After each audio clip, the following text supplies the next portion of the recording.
Hello বন্ধুরা, সবাই কেমন আছো? আশা করি সবাই ভালো আছো। তো বন্ধুরা, চলে যাচ্ছি দুপুরে টিউশনে। শুভ দুপুর সবাইকে। তো বন্ধুরা, এখন টিউশন যাচ্ছি, প্রত্যেক দিন যাই কুর্তি পরে। আজ ভাবলাম শাড়ি পরেই যাই। তো বন্ধুরা, দেখো বলো তো, শাড়ি পরে ভালো লাগছে নাকি কুর্তি পরে ভালো লাগে? তো বন্ধুরা, তোমরা কমেন্টে জানিও প্লিজ কেমন লাগছে। তো বন্ধুরা, আগে তো দেখেছিলে শাড়ি পরে, এবার কুর্তি পরে কেমন লাগছে সবাই কমেন্ট করে জানিও। তো বন্ধুর পাশে থেকো এবং ভিডিওটি দেখতে থাকো।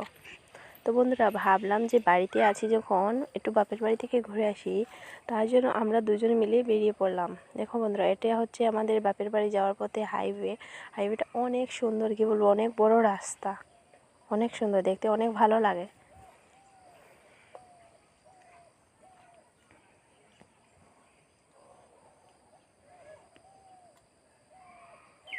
তো বন্ধুরা, প্রায় কাছাকাছি এসে গেছি।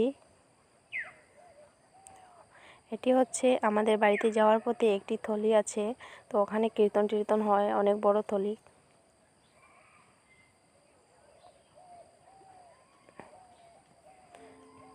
এটা হচ্ছে চাপাতি বাগান, দেখতে অনেক সুন্দর লাগে বন্ধুরা, চাপাতি বাগানটা অনেক ভালো লাগে। তো বন্ধুরা, ভাবলাম যে একটু শীতলী মায়ের দর্শন করে নিই, অনেক দিন পর এসেছি। তারপর শীতলী মায়ের দর্শন করলাম। এটা হচ্ছে আমাদের বাড়ির সামনের, এখানে পুজো টুজো হয়।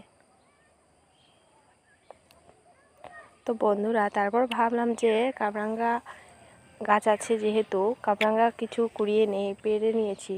তো বন্ধুরা দেখো, গাছটাতে অনেক কামরাঙ্গা ধরেছিল, সবগুলি পড়ে গেছে, কিছু কিছু রয়ে গেছে, তাই আমি কয়েকটা পেরে নিলাম।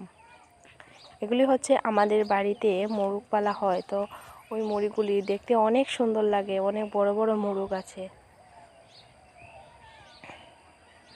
তো বন্ধুরা, কি খাওয়া দাওয়া করলাম দেখো, ফুলকপি দিয়ে মাছ দিয়ে, লাই পাতা দিয়ে মাছ দিয়ে খেয়ে নিয়েছি।